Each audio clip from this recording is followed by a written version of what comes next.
বাংলাদেশ জাতীয়তাবাদী দল বিএনপির ভারপ্রাপ্ত চেয়ারম্যান তারেক রহমানকে নিয়ে সামাজিক যোগাযোগ মাধ্যমে কটূক্তির প্রতিবাদে ফেনীতে বিক্ষোভ মিছিল করেছে জেলা যুবদল।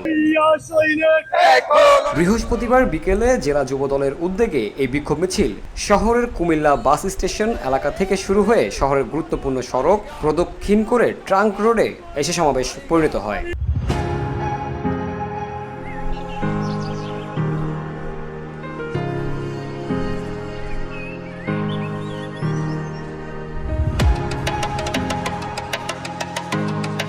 মিছিল জুড়ে ষড়যন্ত্রকারীদের রুখো, তারেক রহমানের সম্মান রক্ষা করো এমন স্লোগানে মুখর হয়ে ওঠে ফেনীর জনপদ। সমাবেশে বক্তব্য রাখেন জেলা যুবদলের সভাপতি নাছির উদ্দিন খন্দকার। তিনি বলেন, তারেক রহমানকে নিয়ে নতুন করে ষড়যন্ত্র শুরু করতে চায় একটি বিশেষ মহল। এই ষড়যন্ত্র রুখে দিতে নেতাকর্মীদের ঐক্যবদ্ধভাবে মাঠে থাকতে হবে। জামাত শিবির ৭১-এ ৩০ লক্ষ মা বোনের ইজ্জত লুটিয়ে এবং আমাদের মা বোনদের ইজ্জত লুটিয়ে তারা ৭১-এ ক্ষান্ত হয় নাই।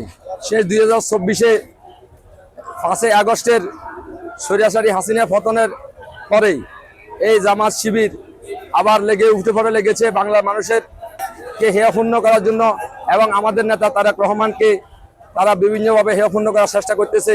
ইনশাআল্লাহ আমরা বাংলাদেশ জাতীয়তাবাদী যুবদল নেতাকর্মীরা হাজার হাজার নেতাকর্মী জড়া হয়েছে।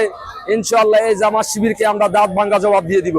এছাড়াও তিনি হুঁশিয়ার করে বলেন, যারা অপপ্রচারে লিপ্ত তাদের দাঁত ভাঙা জবাব দিতে হবে। সকল অপশক্তিকে রুখে দেওয়ার ঘোষণা দেন তিনি। আশা করি আমি আশা ব্যক্ত রাখতেছি, ইনশাআল্লাহ আমরা বালিগঞ্জ ইউনিয়ন যুবদল এই জামাত শিবিরের বিরুদ্ধে আগেও লড়েছি, ইনশাআল্লাহ এখনো লড়বো। ইনশাআল্লাহ এই জামাত শিবিরকে আমরা কোথাও অবস্থান নিতে দেব না।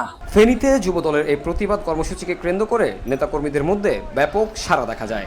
রাজনৈতিক বিশ্লেষকদের মতে তারেক রহমানকে নিয়ে অপপ্রচারের বিরুদ্ধে দলের প্রতিরোধমূলক কর্মসূচি আরও জোরদার হতে পারে ভবিষ্যতে।